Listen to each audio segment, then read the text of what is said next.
Clove, are you afraid to get really intimate with someone at this point in your life? The answer is, of course, yes.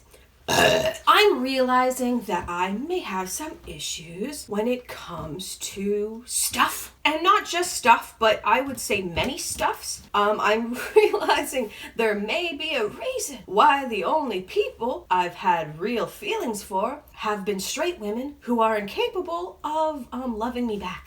Who knew such a pattern could be a deep-seated feeling that perhaps I don't deserve to be loved? I don't know. I'm not a doctor. And yes, no, I haven't seen my therapist in 6 to 8 months, but it's fine. Every time that I think about booking an appointment with my therapist, knowing that I desperately need one, instead I said, but Emilia, but what if you didn't go? Imagine the things you could do if you didn't go. You could have fanciful fun. You could have a lavender-scented bubble bath enjoyment moment. You could go to your favorite pizza parlor and chat away with the pizza boys. You could go to your pal's house and play a rousing game of Dungeons and Dragons. I love character work. I love imaginary skeletons. Or just read the self-help book that you've been wanting to read for months. So I don't book the appointment, and then I just watch really shitty YouTube videos for 4 to 5 hours, and don't do any of the other stuff. To sum up, yes,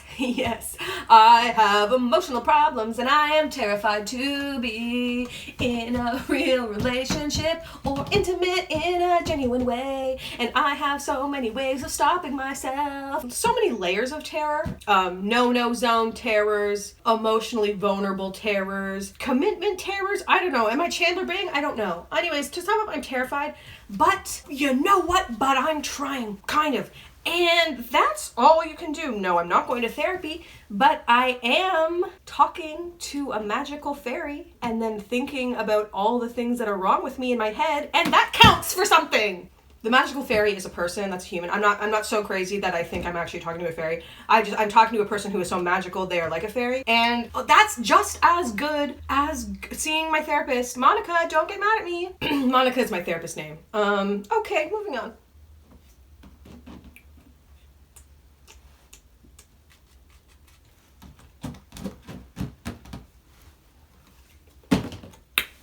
Aristotle asks, what was the worst bullying you endured in school? Aristotle, let me tell you, you ancient philosopher, I must tell you all my secrets. Okay. Honestly, I don't think I had it so bad. I think a lot of people have it way worse. So the most gnarly bits were in grade 7, I would say. And then in grade 8, because of it, I came back a moderately evil bitch. So not a great reaction, but that was my reaction. So then it stopped because I was so scary. So in grade 7, there was this guy. I'll give him an alias name, even though I don't want to. I would like to say his real name, but I guess that's probably not chill because, he was a young lad, and I know he was going through his own stuff. I actually really liked him. I was actually kind of in love with him. He was just pretty, my dudes. He had beautiful eyelashes, and his eyes twinkled like the night sky on a non-polluted part of the world. And you're sitting in a tent, and it's got one of those screen roofs so you can see everything, but it rains on you, but it's worth it. And the stars are saying, hey, oh, Emilia, how's it going, yeah? And a shooting star appears. And what will you wish for? You wish for the sweetest boy to kiss you on the mouth. No. Okay, we'll give him a name. His name was Chad Bachelorman. So I was in love with him for most of middle school. And in grade 6, we were close. And we made a very gripping comic book together called Cheetah Man about a very fast cheetah and his adventures in the desert. Or I don't know where cheetahs live, whatever. And in grade 6, we actually dated for a week until he dumped me for no reason. Probably because I wasn't cool enough and kind of weird, but it's fine. He had a crush on the pretty popular girl who we'll call Blop Blop. Blop Blop was very pretty, and she was actually pretty nice. She wasn't even a bitch. She was really pretty. Yeah, okay, fine. She was cool. Fine. That was a better crush for him to have. Agreed. So Chad the Bachelor Man, he got a little mean in grade 7. It's fine. I understand. I was mean in grade 8 because he was so mean to me. It's all his fault. No, I'm kidding. Yeah, I'm human. I could actually be nice is actually the best answer to most things. But anyways, Chad the Bachelor Man, we're in 7th grade science. Already a treacherous place to be. I don't know what the fuck's going on. I don't know what molecules are, man. I don't know about atoms. Yeah, baking soda. Yeah, vinegar. Yeah, you mix them together and bubbles appear. What else is new, Mr. Britton? How's your wife doing? I would be much more fascinated and enthralled to hear about your wife and her in-laws and how it seems like they accept you, but they actually don't accept you. You can feel it. It's impalpable tension, but they never say anything about it. And that's hard for you because you came from a family that's very outspoken. It's very honest about your feelings, but they keep things in. And it's difficult for you guys to spend the holidays with them, and there's just this unspoken elephant in the room, and you want to address it, but you're not sure how because that's not their style. And you want to be kind, and you want to be welcoming, and you want to be understanding of where they're coming from, but at the same time, you don't want to force yourself to be uncomfortable, and you shouldn't. All you can control is yourself. So anyway. We're in 7th grade science. It's a treacherous time. I think I might be sitting at the table with Blop Blop. That would make sense. Maybe he's trying to impress Blop Blop. I don't think Blop Blop was impressed. I don't think she thought this was cool because I think she might have actually been really cool. Should have had a crush on Blop Blop. Okay, so Chad the Bachelor Man starts staring at my face, and very unprovoked. I was just a quiet girl not understanding what science was about. Yes, I didn't wash my hair ever. Yes, my clothes would have been cool if it was 2 years ago. Yes, I didn't try hard enough in the way that a girl was supposed to, but just let it lie. He didn't let it lie. He looked at my face and he broke down all the reasons why my face was ugly, which are very true, if not worse today. He was like looking at my face and he was like, you have huge bags under your eyes. You got a line under your chin. That's kind of weird. He just kept going on, picking every tiny detail of my face and why it was ugly. And to my knowledge, to my memory, literally nothing was happening. He just did this out of the blue for no. I wasn't even speaking. He was going through his own shit, obviously. You don't just pick apart the reasons why an unsuspecting girl's face is ugly for no reason. You know, there's some kind of painful cause within you. I want to be sympathetic to that. Anyways, I did cry in the bathroom about it. Of course, it was a very iconic moment, actually. I honestly treasure it. But it wasn't that fun. People have it much worse, but wasn't a great moment. Anywho, yeah. All the straight popular jock bros in 7th grade, just did not like me. I did not even speak to them. I really contained my weirdness so much. Like, please. I hid it so well, yet they sensed it. They sensed this girl isn't the right kind of girl, even though she tries like medium hard to fake that she is, but still won't shower for some reason. I just couldn't. I did not like showers that time. That continued on. I do like showers now. I actually smell really good, but I didn't for most of my life. So anyways, whatever. My hair was greasy. It's fine. Hormones. Who cares?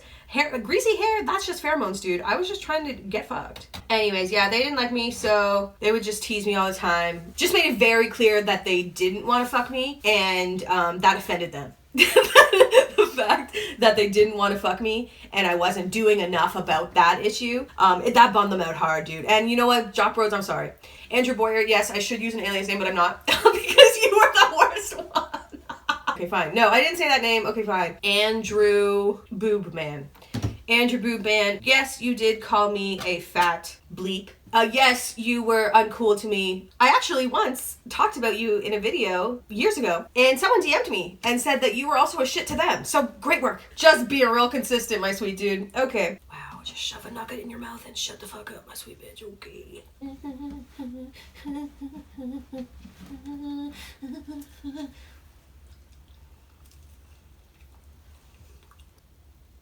Jessica Gibson, would you ever reveal your beautiful chin?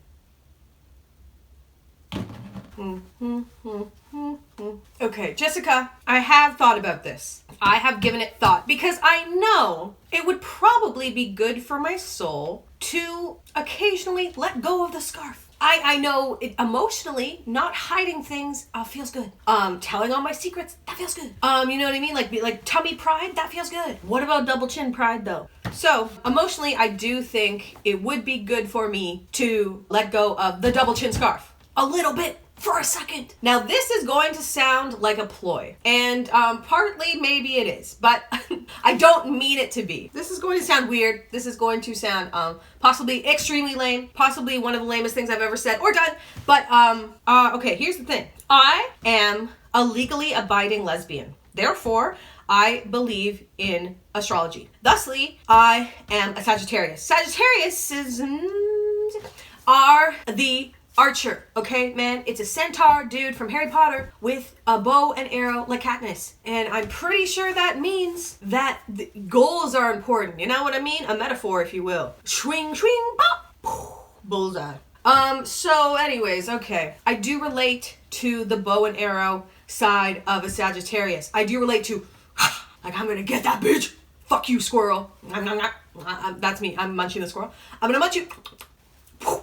Anyways, haha, wow, get to the point. Okay, so I like to make little goal rules in my brain. I am surprisingly strict with myself, okay? I have one of these weird goal rule things that I have in my brain that I've decided for myself is I refuse to take off my double chin neck scarf until maybe it happens, I don't know, by chance. This is where it gets lame. Okay, don't judge me. Maybe, possibly, I don't know if it will, but if it happens, if I happen to reach, possibly, I don't know if it will, 1 million subscribers.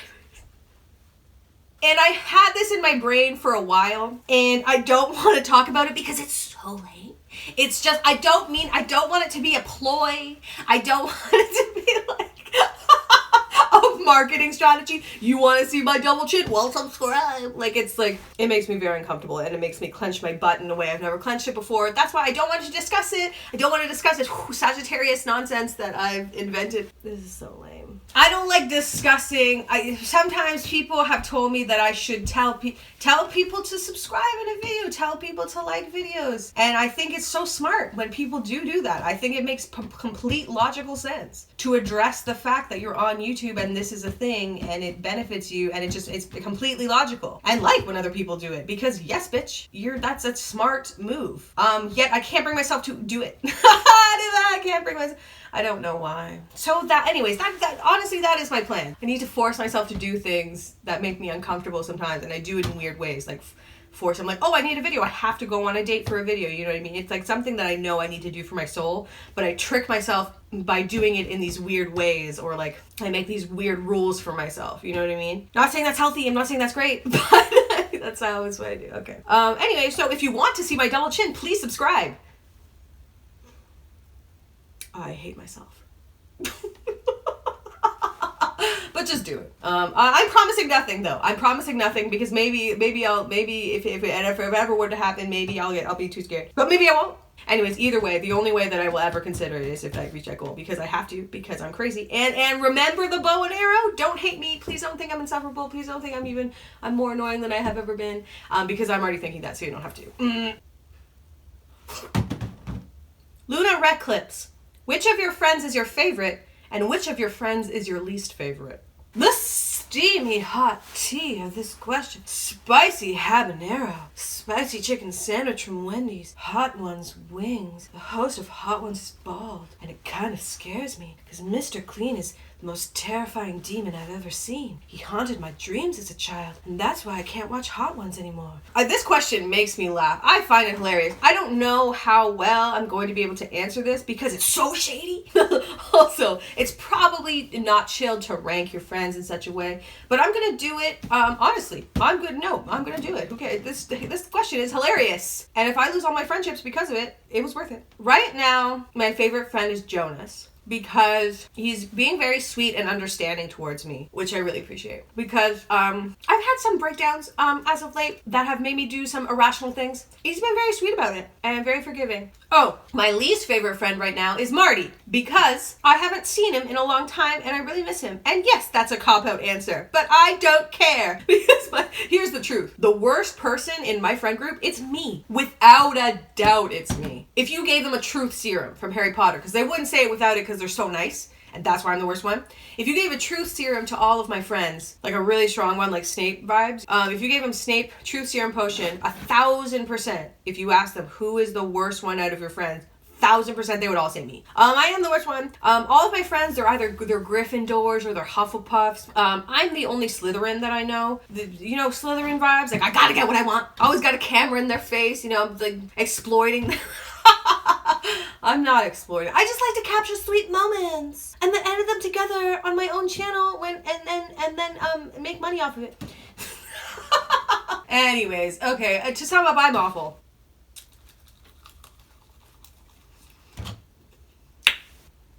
Burkett X Brat. How many tampons have you had in you at one time? Not to brag, but the answer is 2. And not 2, like there's one and then the other one behind it. No, 2 side by side somehow. I can remember it like it was yesterday. This is the point when like fancy like harp music, and then we go back in time and we all watch what happened. But it's edited together in a cohesive way, and then so we see it all happening. So I'm 12, the whole charade, and then tweet. Wow. Unfortunately, scientists have dropped the ball on machinery to make cool montages like this happen to go back in time. So fuck you, scientists. Once again, I can't say it enough. Fuck you, Van Gogh. I don't know what you did, but I'm sure it was you did something shady at some point. Fuck you, Mona Lisa. You know what you did. I'll never get over it. Once again, fuck you, Shakespeare. I don't know what Romeo and Juliet was even about and none of the words that you used made sense. So I don't understand why people like you. I think you should be condemned. But to answer your question, yeah, 2 tampons. My mom was having a dinner party and had lots of her fancy friends over, and they were wearing hideous fancy outfits I'll never forget. Burned into my brain, some would say. I kept having to leave because my no-no zone felt weird. I was newly into my period. Went to the bathroom, and for some reason, my tampon wasn't coming out. It was stuck in there, my dude. So I kept having to run back to the fancy dinner party in the fancy dining room with the fancy, I don't know, veal parmesan or some shit. I kept tapping on my mom, whispering, "Mom, tampon stuck." And she's like, "What do you want me to do about it? My fancy friends are here. They're wearing kitten heels and fur stoles, probably." So I kept going to the bathroom, trying to pull that bad boy out of there. Wasn't coming.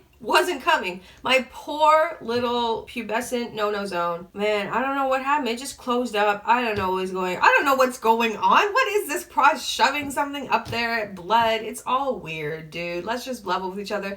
4 times I'm tapping on my mom. The 4th time she's like, "If you can't get that out yourself, we are going to the hospital." So I go to the bathroom. I'm just like, you don't want to go to the hospital. That's a bleak place to be, man. You're sitting there with your poor mom. She just wants to be with the kitten heel bitches. And that's going to be a bleak moment for everyone involved. So I'm like, just fucking do it, my sweetie. You're going to fucking do it. Slytherin vibes, you know what I mean? We're going to do this, whatever it takes. So I'm like, pa! Pull it out. Didn't feel great. Somehow it was 2 tampons side by side. I don't know how that occurred. They had swelled. It's Tampax vibe. Tampax vibe goes poop. Playtex vibe goes poop. I was never in the poop category of life. That's a high class lady, you know what I mean, that gets a Playtex flower bullshit. That's Kim Kardashian vibes. No, we had cheapest Tampax available. Papa it goes, right? My little developing no-no zone didn't know I don't know how 2 got in there. I have no idea how 2 got in there. I don't know if I was drunk off Nescafe. When you're 12 and you don't do alcohol or drugs, and then you just put so much Nescafe into a cup, or did your parents ever get that Kool-Aid powder and it's just like so concentrated and you're supposed to put like 1 teaspoon in a glass of water? No, you put like 75 teaspoons in, and then you just get so fucked off Kool-Aid sugar and you don't know what's going on. So I blame Kool-Aid. I blame the Kool-Aid man. I am in the process of suing him right now, and that's the story of 2 tampons. We're gonna look back on it again, and it's coming back.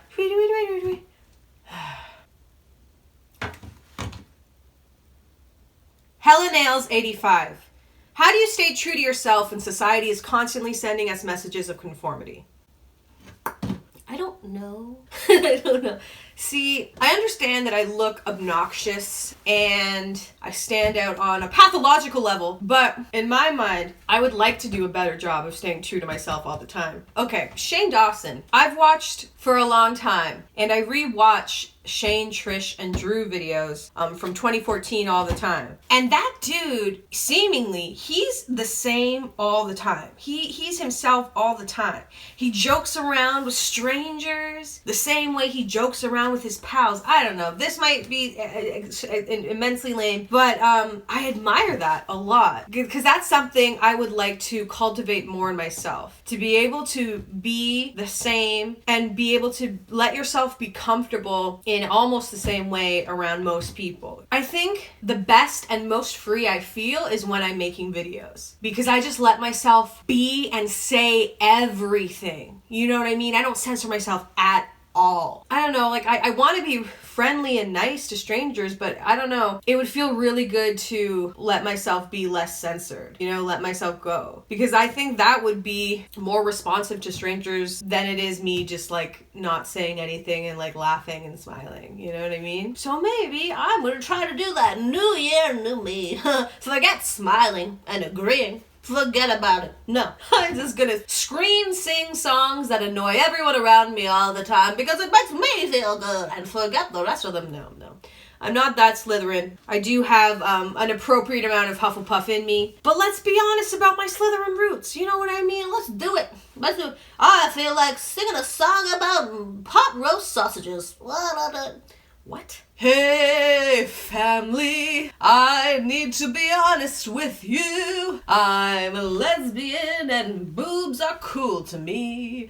But sometimes I think about if someone had their nips removed, I wouldn't mind at all. And I also don't like mashed potatoes, so all the times you make me make mashed potatoes, I have bitterness towards you. You also ruin salad for me because you made me make salad all the time, and I'm not. Anyways, okay, okay, I take back everything I said. I think I should contain myself at all times, because I'm pretty sure everyone I know will hate me if I sing songs like that all the time. But that's all, folks.